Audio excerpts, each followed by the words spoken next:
Debaka maker, Daniel here. It's May 1st, Beltane, May Day, and I decided today was a day to have a real hold my beer moment.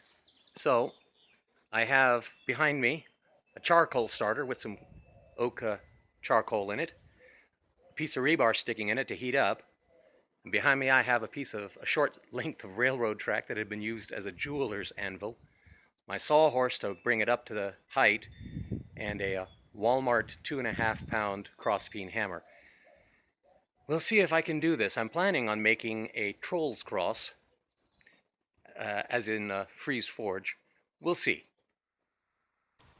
I knew from the start that that piece of railroad track was just not going to work because I had no way of fastening it down. And sure enough, just about every time I struck that thing, it bounced. And that, of course, is my saw bench, not a stump or an anvil stand. So it bounced, and then I had this set on some wet plywood in case of sparks, and it bounced. So the whole thing would bounce, but nothing would get transferred to the rebar.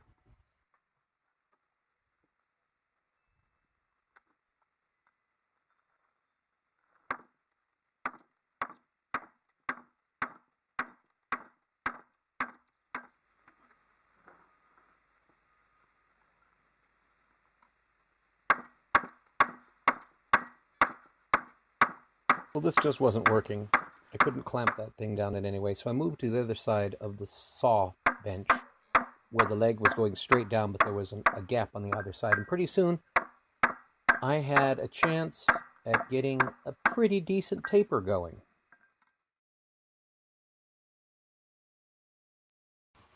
And then while I was waiting for the thing to heat up in a new spot, I decided that I was going to take some wood and clamp this anvil substitute down more firmly so it didn't bounce and wander all over the place.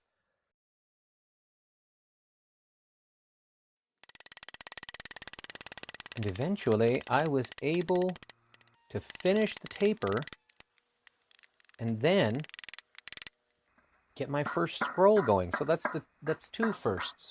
Three firsts if you count the fact that I heated metal for the first time in something other than an oxyacetylene torch.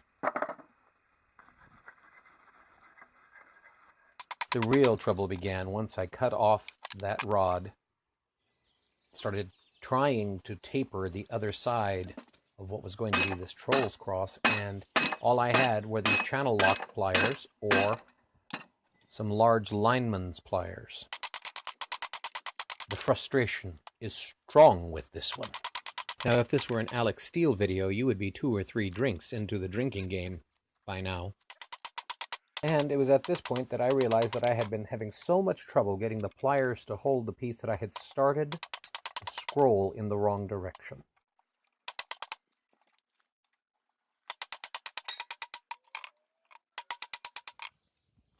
Well, having straightened out that taper again, I got the scroll going in the right direction.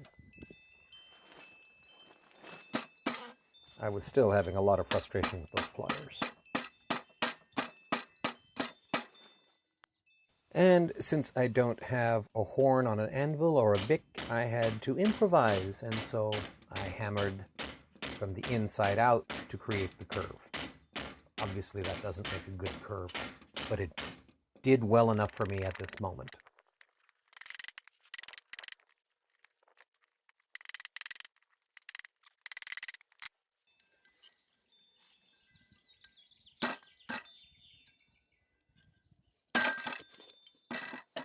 Yeah.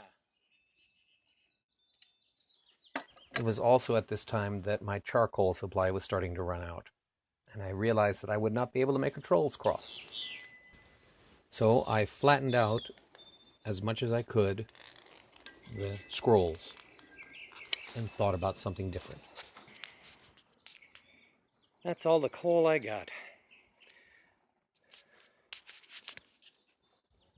Certainly not enough to turn this into a troll's cross, but I had an idea. We have some of this brazing rod. All I have to do is wrap one end, loop one end around the main body of that strange little ring, and I'll have an annular brooch. That's what I'm going to do with this. I had thought about trying to make this at the anvil, and then I thought better of it. I just took the wire over to my vise on my workbench and wrapped it around the what is now brooch. And I had toyed with the idea of cleaning off all the cracks from all the cold hammering. So I hit it with a flat disc, but the cracks were not going away, and then it just ruined the hammered scale finish. So I decided I will preserve it with a little bit of heat and some WD-40 seasoning.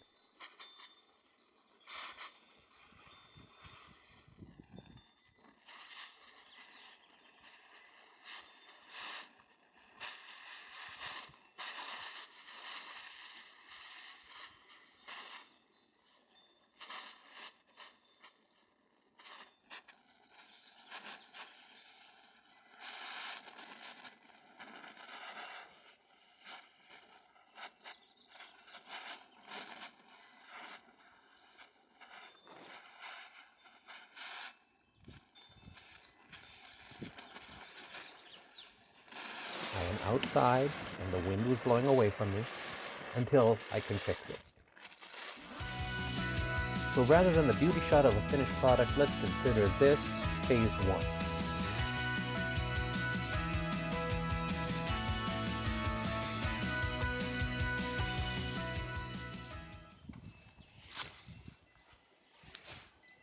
I eventually am going to go back and really rework this project, primarily when I have a heat source that's much more reliable than charcoal. But even if all I can do is get another bag of charcoal, I really want to heat this thing back up and hammer it into a nice round shape, probably on a length of pipe, since I don't have any picks or anvils that have beaks and things like that.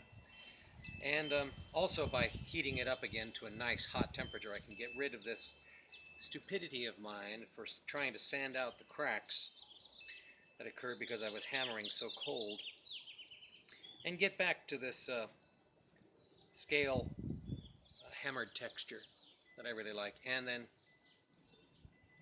build a better pin. But as it is, it works just fine. You just open it up like so, stick it through 2 layers, you know, like a tartan or a plaid on a kilt, right? And you put it through like that again, and there it is. My penannular brooch. I said annular earlier. I have wanted to build one. I've had one for a while. It was made out of brass, and it's now gone. So I needed to rebuild one. But this wasn't what I wanted to start off making. I'm glad that it turned out this way, but I really want to go back and revisit the Trolls Cross again, too. Once again, when I have the resources to have enough heat and hopefully an anvil, even if it's just an anvil-shaped object that has a beak on it that I can use. But that's all for this day, this May Day episode. Stick with me. If you like the video, hit the like button. Comment. I'm sure there are going to be lots of people who know what I could have done better. I know what I could have done better. How about starting off with real equipment? And then if you want to see more videos, because I'm got the summer season coming up. In fact, if you want to see what I'm doing for the next video, be sure to hit the subscribe button, and I'll tell you what this is all about. Or at least you'll know when I post that video. Until then, have a great day, and thank you for watching.